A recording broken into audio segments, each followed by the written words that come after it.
अल्लाह ताला कुरान पाक में इरशाद फरमाता है, वमा अरसलनाका इल्ला रहमतल लिल आलमीन, महबूब हमने आपको सारे जानों के लिए रहमत बना के भेजा है।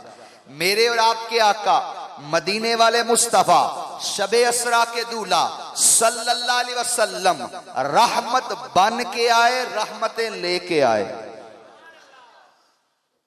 और रहमत वाले आका का मीलाद मनाने वालों, रहमत वाले आका के मीलाद का झंडा लगाने वालों, लाइटिंग लगाने वालों, इज्तिमा करने वालों, जुलूस में शिरकत करने वालों, लंगर बांटने वालों, सोचना यह है कि हम भी एक दूसरे के लिए रहमत हैं। सोचना यह है, और यही आज का उन्वान है। अल्लाह तबारक व तआला ने हमें रहमतों वाले आका अता फरमाए। और मेरे आका करीम सल्लल्लाहु अलैहि वसल्लम की आमद कितनी बाबरकत है।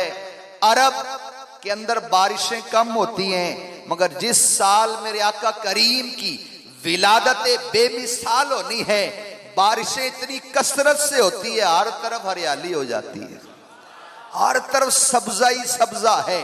दरख्त अपना फल जो है वो डबल कर देते हैं, दरख्तों पे फल ज्यादा आ जाता है। और अल्लाह तबारक व तआला ने अपने महबूबे करीम सल्लल्लाहु अलैहि वसल्लम की विलादत के साल, क्योंकि अरब में बच्ची पैदा होना ये शर्म का मकाम समझा जाता था, मेरे रब ने अपने महबूब के मीलाद वाले साल किसी को गमगीन नहीं छोड़ा, सबको बेटे अता फरमाए। मोहम्मद की विलादत पर हुए सबको अता बेटे, इसे मीलाद कहते हैं। विलादत हो तो ऐसी हो। तो मेरे आका करीम सल्लल्लाहु अलैहि वसल्लम की विलादत को किस किस अंदाज में सेलिब्रेट किया गया, हुजूर अलैहिस्सलातु वस्सलाम की आमद पर किस किस अंदाज में जमीनों आसमान को सवारा गया, ज़ेबो ज़ीनत दी गई। अल्लाहु अकबर जी।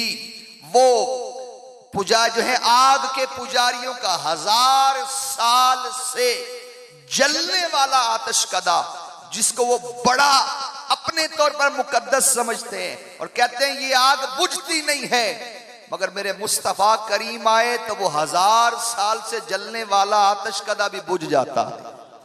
और ईरान के बादशाह किसरा, बड़े जाबिर, बड़े काहिर किस्म के, फिरौन किस्म के, किसरा नाम के, किसरा टाइटल के वो बादशाह है। और उसका जो सबसे शानो शौकत वाला जो महल है, और उसके उनके नजदीक जो मुतबर्रक कुंगरे हैं, जब मेरे मुस्तफा आए तो वो 14 कुंगरे भी गिर जाते हैं, काबे को वजद आ जाता है, जमीन पर बहार आ जाती है। मेरे मुस्तफा करीम सल्लल्लाहु अलैहि वसल्लम जिस साल तशरीफ लाए, अल्लाह तबारक व तआला ने कायनात को रौनक अता फरमाई। और अहले अरब ने इसे शादमानी का, चाहतों का, मोहब्बतों का साल करार दिया।